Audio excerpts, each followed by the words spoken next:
যে যুবকের ঘটনা আমি আপনাকে শোনাবো, আপনাদেরকে শোনাবো, এই ঘটনাটা মাত্র 1 মাস আগে সারা পৃথিবীতে মানুষ জানতে পেরেছে। সোশ্যাল মিডিয়ার মাধ্যমে, পত্র পত্রিকার মাধ্যমে জানতে পেরেছেন। এই যুবক আল্লাহর নবীকে এমন ভাবে ভালোবাসতেন, এমন ভাবে মহব্বত করতেন। যুবকের নাম হলো আব্দুল্লাহ। আল্লাহু আকবার। যুবকের বাড়ি হলো আলবেনিয়া। কোথায়? যুবকের বয়স হলো 35 থেকে 36, যেমন কিনা আজকের মাহফিলের যারা আয়োজন করেছেন এই যুবকদের মতোই বয়স। আল্লাহু আকবার বলেন। আল্লাহ কোরআনের মধ্যে এমনি বলে নাই, কুল ইন কুনতুম তুহিব্বুনাল্লাহ ফাত্তাবিউনি ইউহিব্বুকুমুল্লাহ ওয়া ইয়াগফির লাকুম যুনুবাকুম ওয়াল্লাহু গফুরুর রহিম। আল্লাহ রাব্বুল আলামিন বলেন, নবী দুনিয়ার মানুষদেরকে বলে দেন, তারা যদি আল্লাহকে পেতে চায়, আল্লাহকে তারা সরাসরি পাবে না। আল্লাহকে পাওয়ার মাধ্যম হলো কলিজার টুকরা নবী। সহজ কথায় বুঝবেন, আপনি যদি কোনো এমপির সাথে দেখা করতে চান, আপনি যদি কোনো মন্ত্রীর সাথে দেখা করতে চান, প্রধানমন্ত্রীর যদি সাক্ষাৎ পেতে চান, আপনার মতো সলিমুদ্দি কলিমুদ্দি জীবনও কোনোদিন প্রধানমন্ত্রীর সাথে সাক্ষাৎ করতে পারবেন না। তার সাথে সাক্ষাৎ করতে হলে একটা মাধ্যম লাগে। যার পার্সোনাল, প্রধানমন্ত্রীর পার্সোনাল একজন সেক্রেটারি আছে, পিএস আছে। তার কাজ হলো কে কে প্রধানমন্ত্রীর সাথে সাক্ষাৎ করবে, কি কারণে, রিজনটা কি, কোন পারপাসে সাক্ষাৎ করতে চায়, কিসের ভিত্তিতে, ওই পিএস এর কাছে বলতে হয়। পিএস যায় প্রধানমন্ত্রীকে বলে, যখন প্রধানমন্ত্রী অনুমতি দেয় তারপরে সাক্ষাৎ করা সম্ভব, এর আগে সম্ভব না। ঠিক কিনা বলে? ঠিক। এই দুনিয়ার জমিনে সর্বময় ক্ষমতার মালিক আল্লাহ। আরো জোরে বলুন, সর্বময় ক্ষমতার মালিক আল্লাহ। আর আল্লাহর পরে হলো নবী, আল্লাহ তাআলার পরে হলো নবী। কিন্তু আপনি যদি আল্লাহকে পেতে চান, সর্বপ্রথম আপনাকে নবীকে ভালোবাসতে হবে।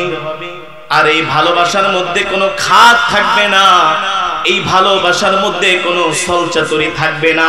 নবীকে ভালোবাসতে হবে জীবনের সব কিছু দিয়ে। ঠিক কিনা বলি?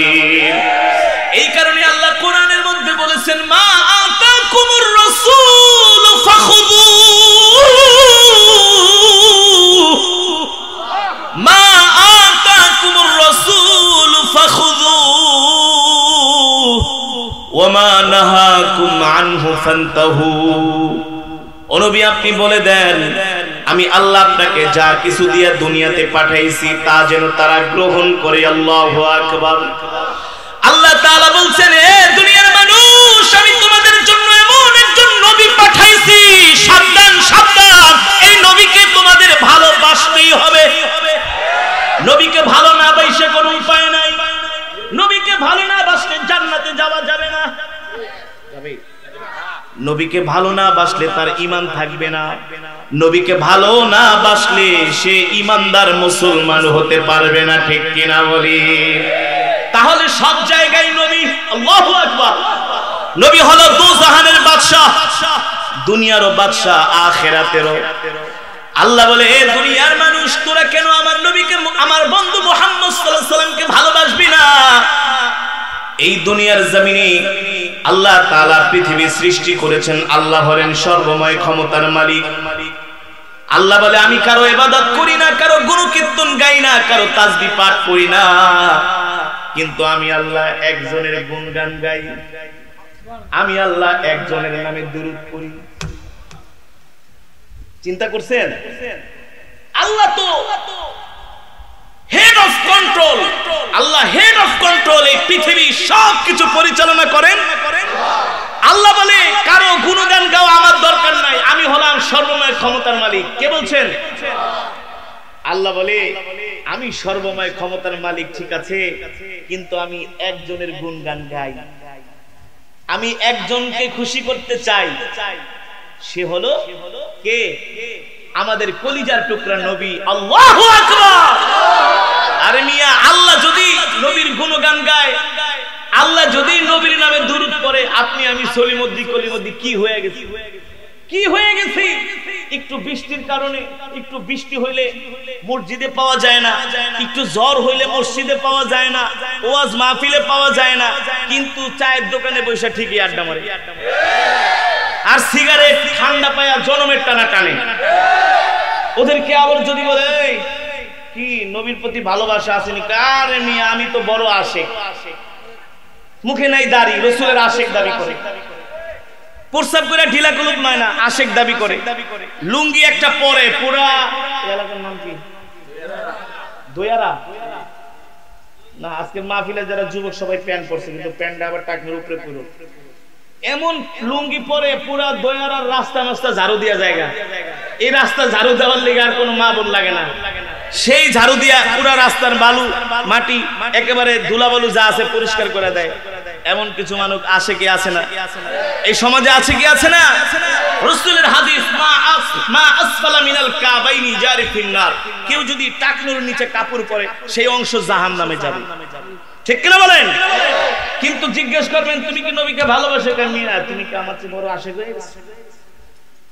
তাকে মসজিদেও পাবেন না, ওয়াজ মাহফিলও পাবেন না, কোথাও পাবেন না, তাকে পাবেন শুধু চায়ের দোকানে গীবত আর শিকায়াতের জায়গায়। ঠিক কিনা বলেন? যদি রাসূলের আশিক হয়ে থাকো, কোরআনের মজমায় আসো, কোরআনের মাহফিলে আসো, তাহলে বোঝা যাবে তুমি আশিক রাসূল। আর না আসলে তুমি ভণ্ড, মসজিদে না পাওয়া গেলে তুমি ভণ্ড। ঠিক কিনা বলেন? রাসূলের আশিকেরা ঝড় বৃষ্টিকে ভয় করে না, ভয় করে? রাসূলের আশিকরা ঝড় বৃষ্টি তুফানকে ভয় করে না। এমনকি রাসূলের আশিকরা নবীর জন্য বুক পেতে দেয়, বুকের ভিতরে বুলেট ঢোকে, কিন্তু নবীর জন্য রাস্তা ছাড়ে না। ঠিক কিনা বলেন? সম্মানিত হাজিরিন, এবার আসেন একজন আশিকে রাসূলের বয়ান আমি আপনাদেরকে শোনাচ্ছি। যুবকের নাম হলো আব্দুল্লাহ। কেমন পরিমাণ নবীর ভালোবাসা তার অন্তরের মধ্যে বিদ্যমান ছিল, কিভাবে নবীকে ভালোবেসেছেন, নিজের জীবনের চাইতে, পরিবার পরিজনের চাইতে, আত্মীয় স্বজন, ব্যবসা বাণিজ্য সবকিছুর চাইতে নবীকে ভালোবাসছেন। আল্লাহু আকবার। যুবকের নাম আব্দুল্লাহ, তার বাড়ি হলো আলবেনিয়া। সে নবীজির সিরাতের কিতাব পড়ে, নবীজির জীবনী পড়ে, আলবেনিয়া থেকে তার বিশাল ব্যবসা ছিল, বাণিজ্য ছিল, সব কিছু ছেড়ে দিয়ে মাত্র কিছু অর্থ নিয়ে তিনি মদিনাতুল মুনাওয়ারায় চলে আসছেন। নবীজির প্রতি এত দুরূদ পড়তেন, এত দুরূদ পড়তেন, নবীজিকে এত ভালোবাসতেন, নবীর সুন্নাত এত মানতেন। আল্লাহর নবী তাকে স্বপ্ন দেখাইলো, আব্দুল্লাহ তুমি আলবেনিয়ায় থেকো না, তুমি আমার কাছে চলে আসো। আল্লাহু আকবার। নবীজির জিয়ারত ঘুমের মধ্যে তার নসিব হলো, নবীজিকে স্বপ্ন দেখলেন। আর নবীজিকে স্বপ্ন দেখে আর দেরি করলেন না, ব্যবসা বাণিজ্য সব ফেলে দিয়ে কিছু অর্থ করে নিয়ে মদিনাতুল মুনাওয়ারায় চলে আসছেন। কিন্তু তিনি তো আসছেন উমরার ভিসায়, অল্প কিছুদিন থাকতে পারবেন। বছরের পর বছর থাকার কোনো অনুমতি নাই, বৈধ কোনো কাগজপত্র নাই, কোনো ভিসা নাই। কিন্তু সে তো মদিনার রওজায়ে আতহারের পাশে বসে বসে শুধু নবীজির নামে দুরূদ পড়ে। আল্লাহু আকবার। আর মাঝে মাঝে আয়েশা পুলিশ তাকে হানা দেয়, পুলিশ তাকে ধরে বলে, বেটা তোমার ভিসা নাই, কাগজপত্র নাই, তুমি এতদিন মক্কা শরীফে, মদিনায়, সৌদি আরবে কি করো? তুমি তোমার দেশে চলে যাও। পুলিশ তাকে বুঝায়, সে যায় না, কারণ সে তো মদিনা শরীফে আসছে, মক্কা শরীফে আরবের ভূমিতে আসছে ব্যবসা বাণিজ্য চাকরির জন্য নয়, সে তো আসছে নবীর জন্য। পুলিশ আয়েশা তাকে বারবার সতর্ক করে যায়, আরেকবার যদি তোমাকে পাই তোমাকে দেশে পাঠিয়ে দিব, এবারের জন্য তোমাকে ক্ষমা করলাম। এমন করে একবার, দুইবার, তিনবার, চারবার, পাঁচবার, ছয়বার তাকে পুলিশ গ্রেফতার করে। আবার সে অনুনয় বিনয় করে বলে, এবারের জন্য আমাকে ক্ষমা করেন, আমাকে ছেড়ে দেন, আমাকে আর কিছুদিন থাকতে দেন। আমি তো আমার সব কিছু ছেড়ে দিয়া একমাত্র আল্লাহর নবীর জন্য আসছি। আল্লাহু আকবার। পুলিশ বলে মিয়া তুমি ভাওতাবাজির জায়গা পাও না, তুমি আমাদেরকে ধোঁকা দিচ্ছ। বলে না না না, আমি ধোঁকা দিচ্ছি না, আমি একজন সম্ভ্রান্ত পরিবারের সন্তান, আমি আল্লাহর নবীর জন্য মদিনায় চলে আসছি, আমার ব্যবসা বাণিজ্য পরিবার পরিজন সব ছেড়ে দিই। আল্লাহু আকবার। আরে কোন সাহাবায়ে কেরামের ঘটনা শুনাই না, কেবলমাত্র কিছুদিন আগের এই ঘটনা। আল্লাহু আকবার। 6 বছর পরে আবার আয়েশা দেখে সে ওই রাসূলের রওজার পাশে বৈশা বৈশা ইবাদত করতেছে। আল্লাহু আকবার।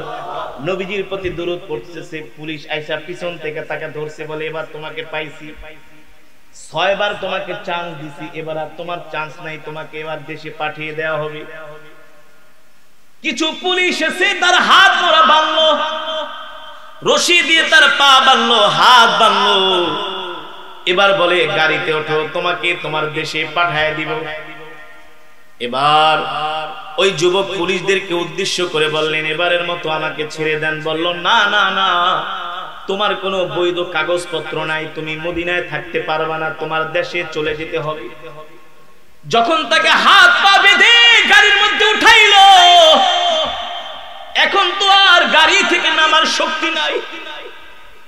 ওই যুবক চোখের পানি ছেড়ে দিয়া বলে, ভাই আমাকে আমার দেশে পাঠায়েন না, আমি তো আমার সব কিছু ত্যাগ করে মদিনায় চলে এসেছি নবীজির জন্য। আল্লাহু আকবার। পুলিশ বলে না না না, তোমাকে ছাড়বো না, তোমাকে তোমার দেশে পাঠিয়ে দিব। এই যুবককে যখন পুলিশ গাড়িতে উঠায়া এয়ারপোর্টের দিকে নিয়ে যায়, ওই যুবক পুলিশকে উদ্দেশ্য করে পুলিশকে উদ্দেশ্য করে বলে, ভাই আর একবারের জন্য আমাকে একটু সুযোগ দেন, নবীজির রওজার পাশে যাইতে দেন, নবীজিকে শেষ সালামটা দিয়ে আসি, নবীজির কাছ থেকে বিদায় নিয়ে আসি। পুলিশ বলে না না না, তোমাকে আর মদিনা শরীফে রাখা যাবে না, তোমাকে তোমার দেশে পাঠিয়ে দিব। এই কথা বলার পরে যুবক চোখ দিয়ে ঝরঝর করে পানি পড়ছে, মাসুম বাচ্চার মতো ঢুকরে ঢুকরে কাঁদছে। আর মদিনা রওজায়ে আতহারের দিকে হাত বাড়ায়া যুবক আল্লাহর নবীকে বলতেছেন, ওগো আল্লাহর নবী, আপনার সাথে কি এটাই কি আমার কথা ছিল? আপনার সাথে কি এটাই কি আমার চুক্তি ছিল? আমি তো আমার দেশ ছেড়ে এই মদিনায় চলে আসছি, বাকি জীবনটা আমি আপনার রওজার পাশে কাটাই দিব। আল্লাহু আকবার। আমার ইন্তেকাল হবে আপনার রওজার পাশে, তাহলে আমাকে কেন পুলিশ নিয়ে যাচ্ছে? ওগো নবীজি, আমি আমার সব কিছু ছেড়ে দিয়ে তো আমি আপনার রওজায় আসছি, শেষ জীবন মৃত্যু পর্যন্ত আমি আপনার পাশে থাকবো, আপনাকে ছাড়া তো আমি বাঁচতে পারবো না। আল্লাহু আকবার। নবীজির জন্য কেমন মহব্বত, কেমন দয়া, কেমন ভালোবাসা, নবীজিকে কেমন করে মহব্বত করতেন ওই যুবক। পুলিশ বলল, এবার তোমাকে এয়ারপোর্টের দিকে নিয়ে যাব। ওই যুবক আসমানের দিকে হাত তুলে বলেন, আল্লাহ, মা বাবা আত্মীয় স্বজন ব্যবসা বাণিজ্য সব ছেড়ে তো মদিনায় চলে আসছি আমার নবীর জন্য, যদি এই নবীর রওজার পাশে থাকতে না পারি তাহলে আমি যুবক এই দুনিয়ার জমিনে আর বাঁচতে চাই না। আল্লাহু আকবার। জোরে বলেন আল্লাহু আকবার। এই কথা বলে যুবক একটা চিৎকার করে, চিৎকার দিয়ে তিনি অজ্ঞান হয়ে গেলেন, সেন্সলেস হয়ে গেলেন। ওই যুবক মাটিতে লুটায় পড়লেন। পুলিশ মনে করেছিল যুবক ভান ধরতেছে নিজের দেশে না যাওয়ার জন্য, হয়তোবা কোনো অভিনয় করছে, ভান ধরছে, পুলিশকে ধোঁকা দিচ্ছে, মনে হয় মৃত্যুর ভান করে অজ্ঞান হয়ে পড়ে আছে। এই অবস্থায় পুলিশ তার হাত পা নেড়ে দেখেন তার হাত পা আর নড়ে না, পালস বন্ধ হয়ে গেছে, নিঃশ্বাস বন্ধ হয়ে গেছে। পুলিশ দৌড়ায়া অ্যাম্বুলেন্স এনে তাকে হাসপাতালে নিয়ে গেলেন। পিছনে পিছনে একটা বৃদ্ধ লোক ওই পুলিশের গাড়ির দিকে যাচ্ছে আর বলছে, পুলিশ ভাই এদিকে আসেন, আপনারা যে যুবককে গ্রেফতার করেছেন আসলে এই যুবক এই মদিনায় কোনো কাজ করার জন্য আসে নাই, কোনো ব্যবসার জন্য আসে নাই, কোনো বাণিজ্যের জন্য আসে নাই। পুলিশ বললেন তাহলে কেন আসছে, কেন আসছে আমাদেরকে খুলে বলেন। বলে এই যুবকের সাথে আমার গভীর সম্পর্ক, এই যুবক আমার একজন ঘনিষ্ঠ বন্ধু হয়ে গেছে, আমি একজন মদিনার অধিবাসী, তার সাথে আমার সম্পর্ক, আমি তার বিষয়ে সব জানি। পুলিশ বললেন কি জানেন, কি জানেন? বলেন এই যুবকের বাড়ি হলো আলবেনিয়া, এই যুবকের নাম হলো আব্দুল্লাহ, সে একজন সম্ভ্রান্ত পরিবারের সন্তান, সে আলবেনিয়াতে অনেক বড় একজন ব্যবসায়ী। কিন্তু আল্লাহর নবীকে সে ঘুমের মধ্যে স্বপ্ন দেখলেন, সে ছিলেন একজন রাসূলের আশিক, সে ছিলেন একজন রাসূলের মুহাব্বতকারী। নবীজিকে স্বপ্ন দেখার পরে আল্লাহর নবী তাকে আহ্বান করে মদিনায় নিয়ে আসছেন। আল্লাহু আকবার। আর এই যুবক সিদ্ধান্ত নিয়েছেন জীবনে যতদিন বাঁচবেন ততদিন রওজায়ে আতহারের পাশে থাকবেন, জীবন শেষ না হওয়া পর্যন্ত রওজায়ে আতহারে তার জীবনটা কাটায় দিবেন, সে আর দেশে ফিরে যাবে না। আল্লাহর নবীকে মহব্বত করতে করতে, ভালোবাসতে বাসতে মদিনাতুল মুনাওয়ারায় তার শেষ জীবন কাটায় দিবি। আল্লাহু আকবার। পুলিশ বলে বলেন কি? বলে হ্যাঁ। এবার পুলিশ বলে চলেন তাহলে তাকে হসপিটালে নিয়ে চিকিৎসা দিন। যখন অ্যাম্বুলেন্স হসপিটালে চলে গেল, ডাক্তার তার পালস মাপলো, হার্ট মাপলো, দেখতেছে তার হার্ট বন্ধ হয়ে গেছে, পালস বন্ধ হয়ে গেছে, ওই যুবক আর নিঃশ্বাস নিচ্ছে না। শেষ চিকিৎসা করার পরে ডাক্তার ঘোষণা করলো এই যুবক আর এই দুনিয়ার জমিনে বেঁচে নাই। আল্লাহু আকবার। জোরে বলেন আল্লাহু আকবার।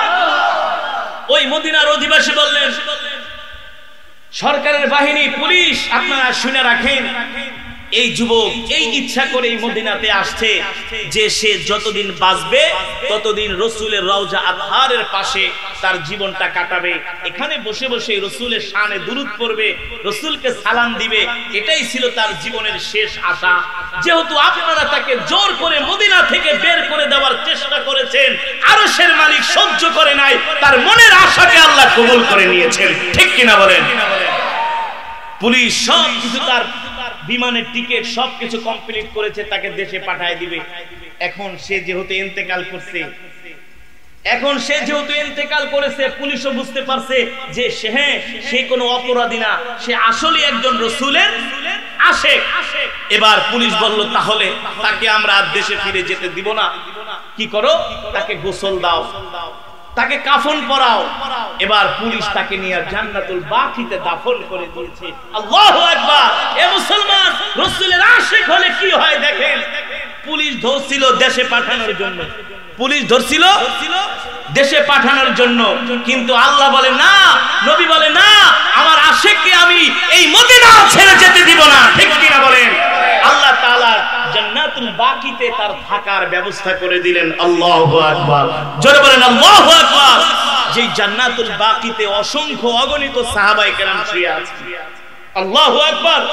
যে জান্নাতুল বাকিতে অসংখ্য অগণিত আল্লাহর পেয়ারা বান্দারা, রাসূলের আশিকেরা শুয়ে আছেন। এই কারণে সম্মানিত হাজিরিন, এত মাহফিল, এত কিছু, সব কিছুর মূল হলো, এত আয়োজন, সব কিছুর কারণ হলো আমরা যাতে রাসূলের আশিক হতে পারি। কার আশিক? জোরে বলেন কার আশিক? আমরা যাতে রাসূলের আশিক হতে পারি, রাসূলের প্রিয় উম্মত হতে পারি, রাসূলকে নিজের জীবনের চাইতে ভালোবাসতে পারি। রাজি আছেন তো ইনশাআল্লাহ? কে কে রাসূলের আশিক হতে চান? হাত উঠান। নারায়ে তাকবীর। হাত সোজা করেন, হাত সোজা করেন। মুনাফিকের মতো না, ঈমানদারের মতো। রাসূলের আশিক হতে চান? রাসূলের আশিক হতে চান? আল্লাহ কবুল করুন, বলি আমিন। হাত নামান। যদি রাসূলের আশিক হতে চান, ওই যুবক তো আলবেনিয়া থেকে ব্যবসা বাণিজ্য, চাকরি বাকরি সব ছেড়ে দিয়া, মা বাবা ছেড়ে দিয়া মদিনায় চলে আসছে, নিজের সব কিছু ত্যাগ করছে, শেষ পর্যন্ত সেখানেই তার ইন্তেকাল হয়েছে। ওই যুবক যদি আল্লাহর নবীকে নিজের জীবনের চাইতে ভালোবাসতে পারে, এই এলাকার যুবকেরা কি আল্লাহর নবীকে নিজের জীবনের চাইতে ভালোবাসতে পারবে না? এই এলাকার মুসলমানেরা কি আল্লাহর নবীকে নিজের জীবনের চাইতে ভালোবাসতে পারবে না? যদি আল্লাহর নবীকে ভালোবাসতে চান, তাহলে আমাদের নামাজ ছাড়া কোনো উপায় নেই। আছে? কথা বলে না, কথা বলে না। হুজুর সারা রাত ওয়াজ করেন, খুব মজা লাগে, কিন্তু নামাজ পড়তে পারো না। আরে তুমি নামাজ যদি না পড়ো তাহলে তো তুমি মুসলমানই না। ঠিক কিনা বলেন? কাফের আর মুসলমানের মাঝে পার্থক্য হলো নামাজ। তাহলে আজকের মাহফিল থেকে ওয়াদা করেন, কে কে নামাজ ছাড়বেন না? ওয়াদা করেন, হাত উঠান, হাত উঠান। নামাজ পড়বেন তো ইনশাআল্লাহ? নামাজ ছাড়বেন না তো ইনশাআল্লাহ? কালকে থেকে মসজিদ ভরবে তো ইনশাআল্লাহ? আল্লাহ কবুল করুন, হাত নামান।